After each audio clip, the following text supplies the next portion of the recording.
আমি তো দৃষ্টিহীন, আমাকে কেন মানুষ ভোট দিবে? এটা তো আমাকে ভোট দেওয়ার কারণ হচ্ছে আমাদের ক্যাম্পাসটাকে যদি আমরা একটা প্রবেশগম্য এবং সকলের জন্য অনুকূল পরিবেশ, শিক্ষার অনুকূল পরিবেশ সৃষ্টির লক্ষ্যে যদি কাজ করতে চাই, তাহলে অবশ্যই প্রতিবন্ধী মানুষের প্রতিনিধিত্ব নিশ্চিত করা প্রয়োজন।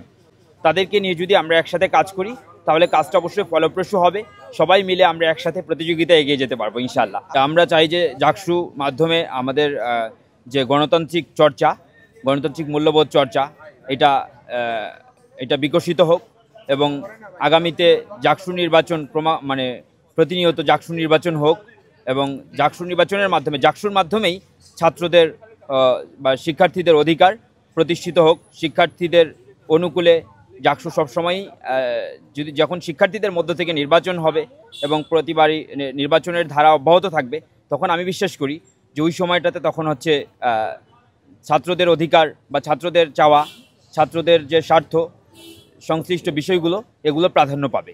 নির্বাচনে যদি আমি জয়যুক্ত হই তাহলে শিক্ষার্থীদের জন্য যে সমস্ত কাজ, শিক্ষার্থীদের অনুকূলে যে বিষয়গুলো রয়েছে, যেমন দৃষ্টি প্রতিবন্ধী শিক্ষার্থী সহ সকল শিক্ষার্থীদের যে প্রবেশগম্যতা নিশ্চিতকরণ, প্রত্যেকটা স্থাপত্য নির্মাণ, যেখানে আমাদের ক্যাম্পাসের কর্তৃপক্ষকে, আমরা বিশ্ববিদ্যালয় প্রশাসনকে আমরা বলবো যে এই যে তাদের যে নির্মাণ বিধিমালা, সেখানে যেন হুইল চেয়ার অ্যাক্সেসিবিলিটি থাকে, হ্যাঁ, র্যাম সিঁড়ি থাকে।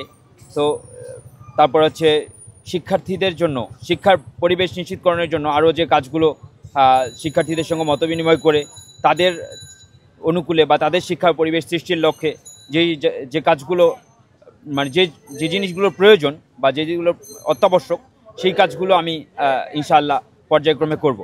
প্রতিবন্ধী মানুষের জন্য একটা ইনক্লুসিভ ক্যাম্পাস, প্রতিবন্ধী মানুষ সহ সকল শিক্ষার্থীদের জন্য একটা ইনক্লুসিভ ক্যাম্পাস উপহার দেওয়াই আমার মূল প্রয়াস। আমি শিক্ষার্থীদের অধিকার প্রতিষ্ঠার জন্য ন্যূনতম ভূমিকা রাখতে চাই। এটা আমার ছোট্ট একটা চাওয়া। এই চাওয়াটাকে পূর্ণতা দেওয়ার জন্যই আমি নির্বাচনে আসছি। তাছাড়া আপনারা হয়তো জানেন যে এই ক্যাম্পাসের অনেক বড় একটা, ছোট্ট একটা কমিউনিটি হলেও প্রতিবন্ধী মানুষ আছে আর কি, প্রতিবন্ধী শিক্ষার্থীরা আছে। তাদের জন্য তাদের প্রবেশগম্যতা নিশ্চিতকরণ, তাদের যে শিক্ষার ক্ষেত্রে তাদের যে ল্যাকিংসগুলো আছে, সেগুলো নিয়ে আমি কাজ করব। সেই সাথে সকল শিক্ষার্থীদের অধিকার প্রতিষ্ঠায় আমি ন্যূনতম যদি কোনো ভূমিকা রাখতে পারি, এই যে ছোট্ট যে চাওয়া, এই চাওয়াটা থেকেই আমি মূলত নির্বাচন করতে আগ্রহী হয়েছি এবং আমি মনোনয়ন নিয়েছি।